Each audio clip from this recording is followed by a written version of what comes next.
Hey everyone, welcome back to Everyday English Pod. Today we're going to be talking about something that's super important no matter what you do in the business world. Negotiation.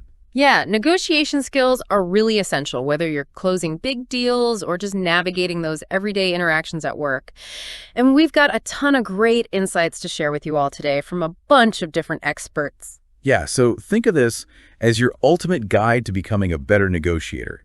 We're going to cover a lot of ground today. Right, we're going to be looking at how to create those win-win situations through synergy, how to make your offers stand out by refining your value proposition. We'll also be digging into how to expand internationally, how to boost your influence, and how to build trust and long-lasting agreements. And of course, we'll talk about understanding cultural differences in negotiations, getting your whole company on the same page. Oh, we can't forget those tricky multi-party negotiations where you've got a lot of different people at the table. Right, and how to balance those potential gains with the risks that come with any negotiation. We'll talk about creating proposals that actually encourage cooperation, how to use technology to your advantage, And becoming more transparent in your dealings, sharpening your negotiation tactics. and developing a collaborative mindset so you can really build those strong, positive relationships. Exactly. It's all about giving you the tools you need to walk into any negotiation feeling confident and prepared to get the best possible outcome. All right, so let's kick things off with this idea of synergy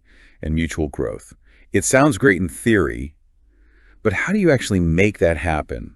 When you're sitting across the table from someone, what are the steps involved? Well, it's really interesting because it's not just about getting the best deal for yourself, right? It's about creating something bigger that benefits everyone involved. It's about those long-term partnerships that lead to sustained revenue and shared growth. Yeah, that makes sense.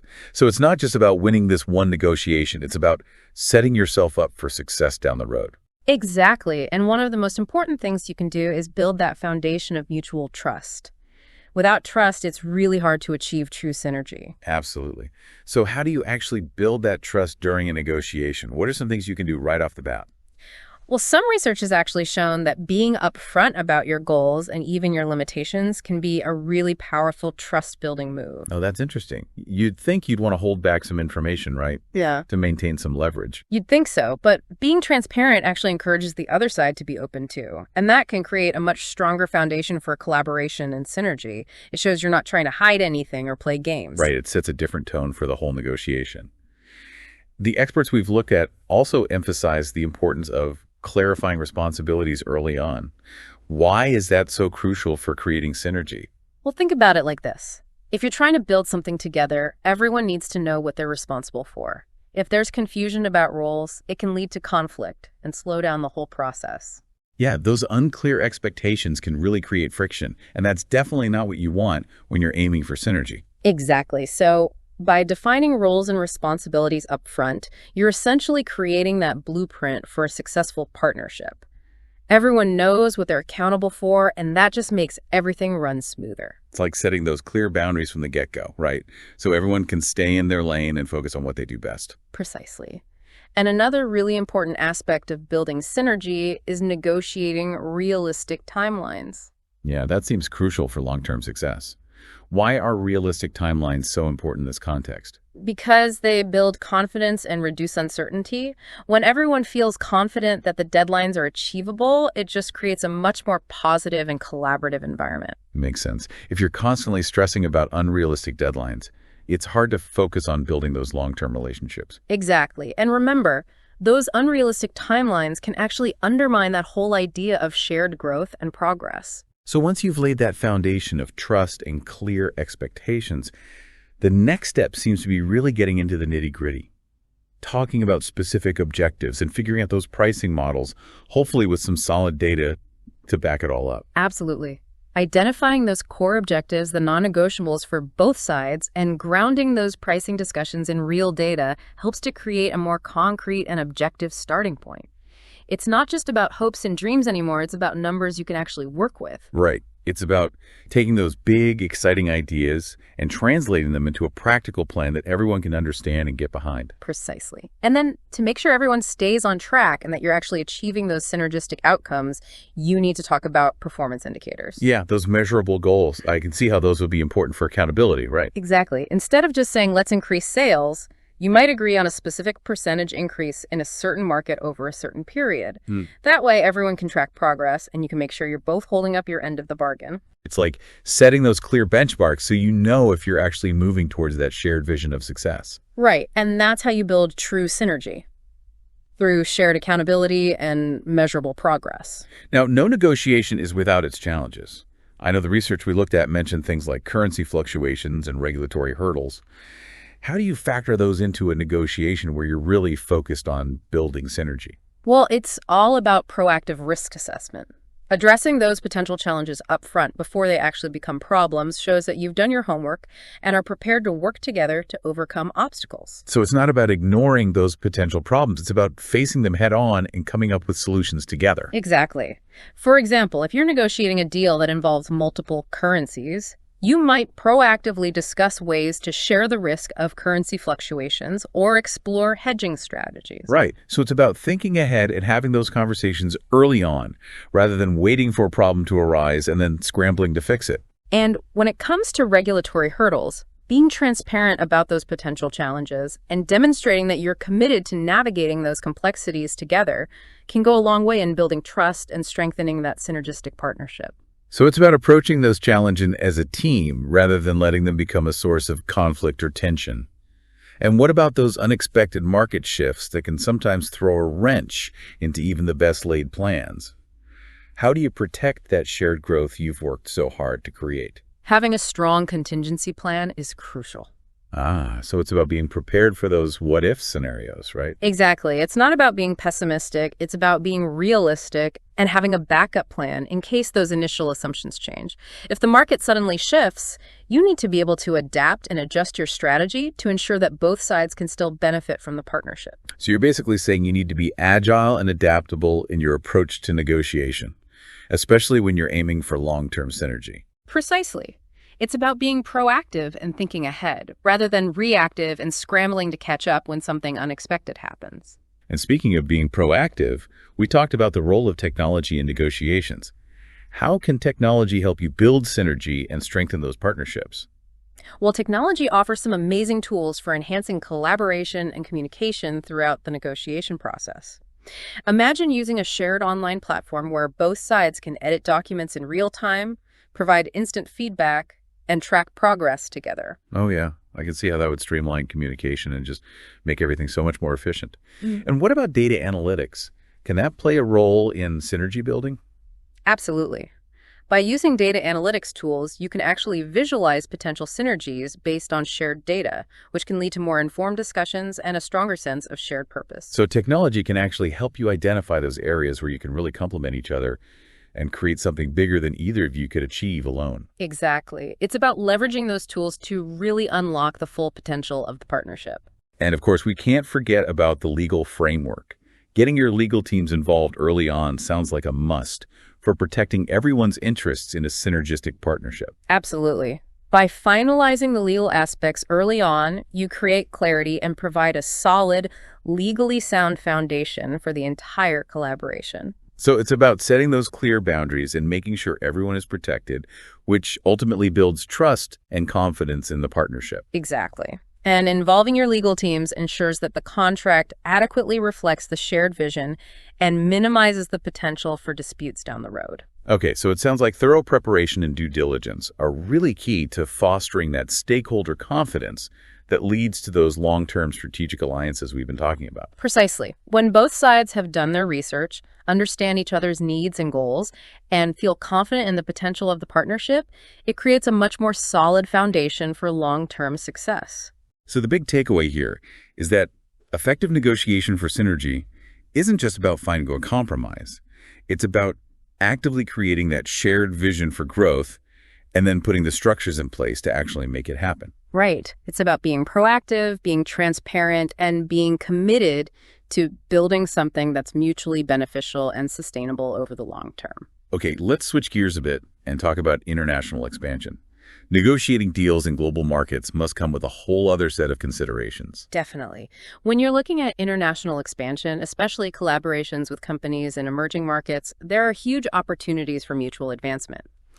But cultural differences become a major factor in those negotiations. Oh, absolutely. I mean, it's more than just translating the words, right? It's about understanding those subtle cultural nuances that can make or break a deal. Exactly. It's about understanding different values, communication styles, business practices. For instance, direct communication might be appreciated in some cultures, while in others, a more indirect approach might be more effective. So you really need to do your research and understand how business is done in those different parts of the world. Yes, and be willing to adapt your approach accordingly. The idea of one size fits all definitely doesn't apply to international negotiations. And the research we looked at also talked about the importance of localized branding. Why is that so crucial when you're negotiating internationally? Well, think about it. If you're trying to establish credibility in a new market, you need to resonate with the local audience. So it's not just about bringing your product or service to a new market. It's about making sure it fits into that market, right? Precisely. Adapting your messaging, maybe even your visual identity, to align with local tastes and preferences can make a huge difference in how people perceive your brand. It's about showing that you understand and respect the local culture, which can make those negotiation partners a lot more receptive to what you're offering. Exactly. It's all about building trust and showing that you're committed to being a good partner. And it seems like working with native consultants could be incredibly valuable in those international negotiations. Oh, absolutely. Having those native consultants on your team can provide so much insight into the local business landscape, the cultural norms, the things you might not even realize are important. They can be like your cultural guides and help you avoid those costly misunderstandings. So it's worth the investment to bring on those experts who can help you navigate those complexities. Definitely. And just like with any negotiation, due diligence is key, especially when you're dealing with international partners. Right. You need to make sure those potential partners are financially sound and that they're operating ethically and legally in their own countries. Absolutely. That's essential for protecting your own business and your reputation. You're entering a new ecosystem with its own rules and regulations, so you can't afford to skip that due diligence step. And I imagine having flexible pricing models and really clear profit-sharing arrangements are also super important in international deals. For sure. You have to be willing to adapt your pricing models to different market realities, and those profit-sharing arrangements need to be perceived as fair by all parties involved. It's about finding those solutions that work for everyone, taking into account those different economic realities in different parts of the world. Precisely. And when you're thinking about expanding into multiple international markets, standardizing your contractual clauses wherever possible can really save you time and money. Yeah, those standardized clauses can create a lot of efficiencies as you're scaling up globally, right? Exactly. Obviously, you'll always need to adapt to local laws and regulations, but having that baseline set of standardized clauses can really streamline the legal process as you're growing your global footprint. And let's not forget about the logistical challenges that come with international negotiations. Coordinating supply chains across different countries, dealing with language barriers, those can be huge hurdles. You're right, those operational aspects are super important. You need to make sure you can actually deliver on your promises, so coordinating with local supply chains, providing multilingual support, and investing in translation services are all key. And then there's the challenge of maintaining your brand consistency globally while still being sensitive to those local cultural nuances in your marketing efforts. That's a delicate balance for sure. You want to be recognizable as a global brand, but you also want to resonate with those local audiences. It's about finding that sweet spot where you're both globally consistent and locally relevant. And it sounds like every international deal you negotiate can teach you valuable lessons for the next one. The idea of refining your negotiation playbook based on those experiences makes a lot of sense. Absolutely. It's about learning from each experience, whether it's a success or a failure, and constantly refining your playbook so you're better prepared for the next challenge. So it's about that continuous improvement, that constant evolution of your negotiation strategies. Exactly. And regular training for your team on cross-cultural negotiation skills is essential too. Everyone needs to be equipped to handle those cultural complexities. Right, because international negotiations are really a team effort. Absolutely. And remember, just like with any negotiation, clearly communicating your competitive advantages and what makes your offer unique is absolutely vital. You need to stand out in that global marketplace. Yeah, you need to be able to articulate what makes you different and what value you bring to the table. Exactly. And don't underestimate the power of building local connections when you're expanding internationally. Right. Getting involved in the community, building those relationships, it all contributes to your success in the long run. Exactly. Establishing those local partnerships, sponsoring relevant events, and showcasing your commitment to social responsibility can really make a difference. It shows you're not just there to do business, you're there to be a part of the community. And of course, you need to have systems in place to track all of these international initiatives and measure their impact. You need to know what's working and what's not. Absolutely. Having those robust systems for tracking your progress, measuring your return on investment, it's all crucial for making informed decisions about your international expansion strategy. And just like with domestic negotiations, technology can play a huge role in making those international collaborations run smoother. Definitely. Video conferencing, instant messaging, time zone management software, all of those tools can help to bridge those geographical distances and keep everyone connected and on track. So it sounds like successful international negotiation is this intricate blend of strategic thinking, cultural awareness, and really meticulous execution. Precisely. And remember, clear communication is key. Keeping detailed logs of your discussions, setting clear deadlines, and showing up prepared demonstrates respect for your international partners. All right, let's move on to something that's essential in any negotiation: refining your value proposition. How do you make sure that what you're offering is really appealing and resonates with all the different people you might be negotiating with? Well, one thing to keep in mind is that everyone values things differently. So refining your value proposition means really understanding the specific needs and priorities of each person you're negotiating with. It's about tailoring your message to each audience. So it's not about having this one-size-fits-all approach. You need to be able to highlight the aspects of your offer that are most relevant to each specific person. Exactly. It's about putting yourself in their shoes and asking, what are their pain points? How can my offer solve their problems and help them achieve their goals? And it's not enough to just tell them, right? You need to show them with concrete benefits and measurable results. Precisely. Backing up your claims with hard data, showing the impact your product or service has had on others, that's what builds credibility and makes your value proposition truly irresistible. It's about painting that clear picture of the value you bring to the table. And to do that effectively, it sounds like you need to do your homework, understand what your competitors are offering, and where you stand in the market. Absolutely. Gathering data on your competitors and industry benchmarks helps you understand your own strengths and weaknesses, and that allows you to position your value proposition more strategically. Okay, let's talk about money. Establishing realistic cost structures and being upfront about your financial projections, those seem like pretty important elements of a solid value proposition. Absolutely. It's about being realistic and transparent. You need to make sure your proposals are financially viable for you, but also that they're perceived as fair and reasonable by the other side. It's about striking that balance. And what about incentives? How can you use incentives to create a win-win situation and make sure everyone is motivated to achieve those shared goals? Aligning incentives is a great way to ensure everyone is working towards the same outcome. So it's about finding those shared incentives, right? Yeah. Where everyone benefits from the success of the deal. Exactly. You might offer performance-based bonuses or other rewards that are tied to achieving specific milestones or targets. That way, everyone has a stake in making the partnership successful. It's like creating that shared sense of ownership and accountability. And maintaining open communication throughout the process is crucial too. Make sure your negotiation partners feel comfortable asking questions, voicing concerns, and providing feedback. That open feedback loop is so important, and scheduling those regular check-in calls or meetings can help keep everyone on the same page. Absolutely. And then to really showcase the value you're delivering, you need those regular progress reviews and transparent metrics. Right. It's about showing your partners the tangible results of your collaboration. Exactly. Using tools like dashboards to provide real-time access to those key metrics can be really effective in demonstrating your progress and building trust. And what happens when those disagreements inevitably arise? Having a plan for resolving those conflicts in a constructive way seems really important. Absolutely. Having those clear conflict resolution protocols in place can help prevent those disagreements from derailing the whole negotiation. Whether it's bringing in a neutral mediator or having a predefined escalation path, it's about having those mechanisms in place to address those conflicts fairly and efficiently. It's about having that safety net, right?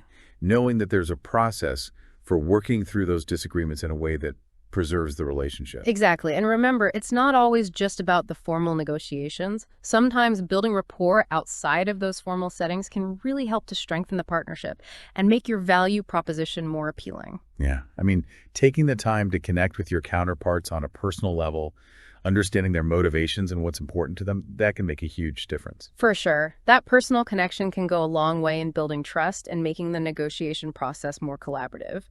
And sometimes team building workshops can be really helpful too. Yeah, I can see how those could be beneficial. Get everyone working together, break down those silos, and foster some creative problem solving. Exactly. Those workshops can help to strengthen relationships, highlight shared interests, and ultimately lead to more innovative and mutually beneficial solutions. Okay, so it sounds like refining your value proposition is all about clear communication, demonstrating those tangible benefits, being proactive about addressing concerns, and fostering that collaborative environment. And of course, don't forget about the importance of follow-through. Make sure you're delivering on those promises and exceeding expectations. That's what builds trust and loyalty in the long run. Now, let's talk about expanding your influence in your industry. Seems like negotiation plays a big role in that as well. It definitely does. Expanding your influence through negotiation requires a strategic approach. You need to identify those key decision makers within your target industries, understand their priorities, and then tailor your outreach strategies to really connect with them effectively. So it's about being strategic and targeted rather than just trying to reach everyone. And building your credibility through thought leadership seems like a really important piece of the puzzle. Absolutely. Investing in creating valuable content, white papers, research reports, things like that, can really position you as an expert in your field. Right. It's about demonstrating your knowledge and expertise and becoming a trusted source of information in your industry. Exactly. And that can make people much more receptive to your ideas and your proposals. And then you need to make sure your voice is being heard, so participating in industry events, speaking on panels, hosting webinars, those can all help to get your message out there. It's about being visible, being present in those important conversations. Exactly. And having a strong media presence is key too. Make sure you're connecting with journalists, getting your message into relevant publications, and building those relationships with the media. And of course, we can't forget about the power of influencer marketing. Partnering with those influential voices in your industry can really amplify your message. Absolutely. But it's important to choose those partners carefully. You want to make sure their values and their audience align with your brand. Right. It's about finding those authentic partnerships that really make sense for both sides. Exactly. And don't be afraid to start with smaller pilot campaigns to test the waters before committing to bigger investments. Yeah, that's a smart approach. And once those campaigns are up and running, you need to be monitoring their performance closely to make sure they're actually delivering results. Absolutely. Regularly tracking the data, seeing what's resonating, and adjusting your approach is crucial for maximizing your impact. And for those really key stakeholders that you're trying to influence, sometimes more personalized approach is needed, right? Yeah. Like those exclusive briefings or small, intimate gatherings. For sure. Those personalized interactions can be really impactful. It's a chance to connect on a deeper level, share your vision, and build those strong relationships. And ultimately, it's about showcasing those tangible benefits, showing those real-world outcomes, the successes you've achieved, and how partnering with you can help them achieve their goals. Exactly.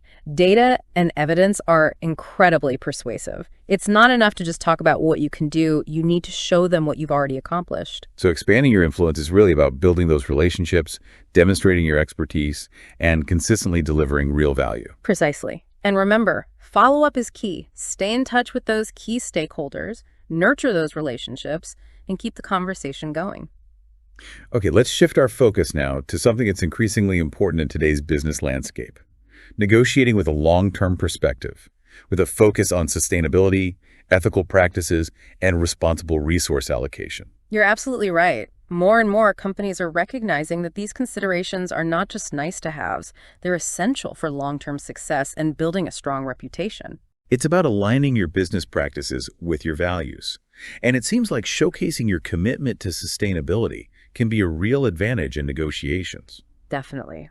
More and more investors and partners are prioritizing companies that are demonstrably committed to environmental and social responsibility. Highlighting your sustainability initiatives can attract those partners and make you a more appealing collaborator. So it's about weaving those sustainability metrics into your negotiations, right?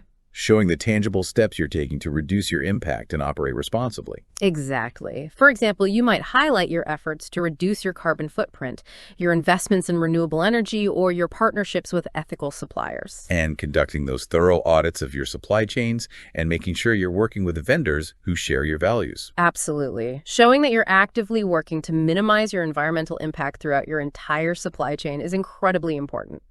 Consumers and investors are becoming more and more aware of these issues, and they're demanding transparency and accountability. And setting those ambitious yet achievable targets for things like reducing emissions or waste. Yes, those specific and measurable goals demonstrate your commitment and provide a framework for tracking progress.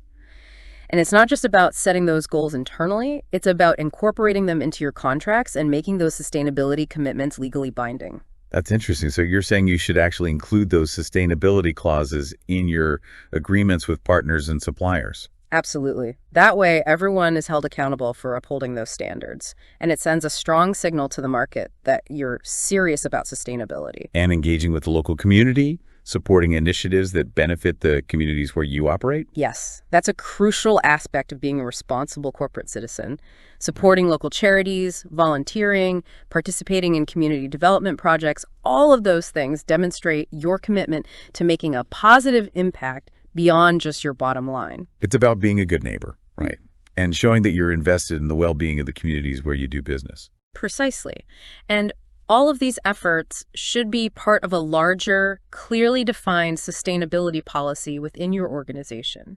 So it's not just about doing these things in isolation. It's about having a comprehensive strategy that guides your actions. Exactly. And that policy should cover everything from your environmental footprint to your labor practices to your community engagement efforts. And don't forget about the importance of transparency. Right. You need to be open about your philanthropic work, your compliance with regulations, and your progress towards those sustainability goals. Exactly. Consumers and investors are increasingly demanding transparency and accountability, so being open about your efforts and your challenges can actually build trust and credibility. So it sounds like these considerations, ethics, sustainability, social responsibility, they're not just add-ons anymore. They're actually becoming crucial elements of successful negotiations. Absolutely. By demonstrating your commitment to these values, you can attract like-minded partners, build a stronger reputation, and ultimately create a more sustainable and successful business. Okay, let's dive into something that's absolutely fundamental to any negotiation: building trust. What are some of those key activities that can help to establish and maintain that trust throughout the negotiation process? Well, first and foremost, showing respect for all parties involved is absolutely essential. It's about creating that environment of mutual respect where everyone feels heard and valued. Right. It's about creating that safe space for open and honest communication. Exactly. And being transparent about your objectives from the very beginning is crucial. Clearly laying out what you're hoping to achieve helps to avoid misunderstandings and build that foundation of trust. So it's about being upfront and honest about your goals, even if they differ from the other side's goals. Exactly. And it's equally important to acknowledge those different viewpoints, even if you don't agree with them. That willingness to listen and understand can go a long way in building trust and finding common ground. It's about having that open dialogue, right? Where everyone feels comfortable sharing their perspective.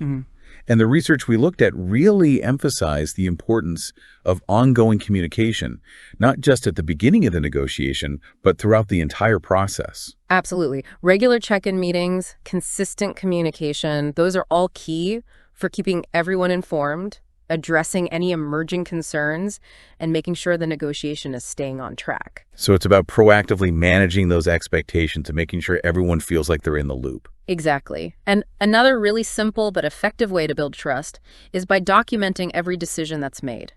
Having that clear record of agreements helps to avoid confusion and ensures everyone is on the same page. It's like creating that paper trail, right? So there's no ambiguity about what's been agreed upon. Exactly. And don't forget the power of feedback. Encouraging everyone to share their feedback throughout the process, both positive and constructive, can help to improve communication and strengthen relationships. It's about creating that culture of feedback, where everyone feels comfortable sharing their thoughts and ideas, and clearly defining roles and responsibilities seems like another crucial aspect of building trust, both within your own team and with your counterparts. Absolutely. If everyone knows what they're responsible for and what's expected of them, It just makes everything run smoother and reduces the potential for misunderstandings or conflict. Right. It's about having that clarity from the outset so everyone can focus on their specific roles and contribute effectively to the negotiation. And implementing regular reviews to track progress and celebrate those wins along the way, big or small, can really help to build momentum and boost morale. It's about recognizing and acknowledging those achievements, right? Making sure everyone feels valued and appreciated for their contributions. Exactly. And encouraging knowledge sharing and collaboration within your own team can actually strengthen your external negotiations as well. Well, that's interesting. How does that work? Well, when your team is working well together, sharing information and supporting each other, it creates a more cohesive and effective negotiating unit. And that internal trust and collaboration can actually translate to stronger relationships with your external partners. So it's about creating that positive and supportive internal culture that then extends outward to your negotiations with others. Precisely. And just like with overall communication, having those clear guidelines for how you'll communicate during the negotiation process, whether it's email, phone calls, video conferencing, can help to avoid confusion and maintain professionalism. Right. It's about setting those expectations up front so everyone is on the same page. And what about learning from past negotiations? Absolutely. Holding workshops to analyze both successful and less successful negotiations can be incredibly valuable. It's a chance to identify those best practices, learn from mistakes, and continuously improve your negotiation skills. It's about treating each negotiation as a learning opportunity, right? Yeah. And using those experiences to become more effective negotiators. Exactly. And encourage your team to share those lessons learned, both internally and with your external partners. That open exchange of knowledge can really help to build trust and strengthen relationships. So ultimately, building trust in negotiations is about fostering those open lines of communication, setting clear expectations, demonstrating reliability, and consistently following through on your commitments. Precisely. And don't forget the importance of actively soliciting feedback. By asking your partners for their honest feedback, you're showing that you're committed to continuous improvement and that you value their input. Okay, let's talk about the added layer of complexity that comes with negotiating across cultures. How do you effectively navigate those different cultural norms and expectations? Well, first and foremost, it's about having that deep respect for those varied cultural norms and understanding that what might be considered appropriate or effective in one culture might be completely different in another. So you need to do your homework right. Really research and understand the culture you're going to be negotiating with. Absolutely. Learn about their communication styles, their business etiquette, their decision-making processes. Even seemingly small things, like how you greet someone or exchange business cards, can make a big difference. And it seems like working with local consultants can be really helpful in those cross-cultural negotiations. Absolutely. Those local experts can provide invaluable insights and help you avoid those cultural faux pas that could damage the relationship. They can also help you to tailor your proposals and your communication style to be more effective in that specific cultural context. So it's worth the investment to have those cultural guides on your team. Definitely. And one thing that's really important is to make sure you have accurate translations of all key documents and that you're using culturally appropriate language in your presentations and your communication. Right, because even a small mistranslation can sometimes have a huge impact. Exactly. And it's not just about the words themselves, it's about the underlying meaning and the way things are interpreted in different cultures. And what about those practical considerations like time zones and language barriers? Being mindful of those time zone differences when scheduling meetings shows respect for your international partners. And if possible, having someone on your team who is fluent in the local language can really help to facilitate communication and build rapport. It's about going the extra mile to make sure everyone feels comfortable and understood. Exactly. And cultural awareness training for your team can be incredibly beneficial too. Yeah, helping your team to understand those cultural differences and how to navigate them effectively. Exactly. That training could cover things like greeting customs, gift-giving etiquette, body language, all those subtle cues that can really influence the negotiation. So it's about preparing your team to be culturally sensitive and adaptable in those international negotiations. And don't underestimate the importance of building personal relationships in many cultures. Taking the time to get to know your counterparts on a personal level, perhaps sharing a meal or participating in a social activity together, can really strengthen those bonds and make the negotiation process more collaborative. Yeah, those personal connections can be so important in building trust and understanding. Absolutely. And remember, Every culture has its own way of doing business. Some cultures are more formal, some are more informal.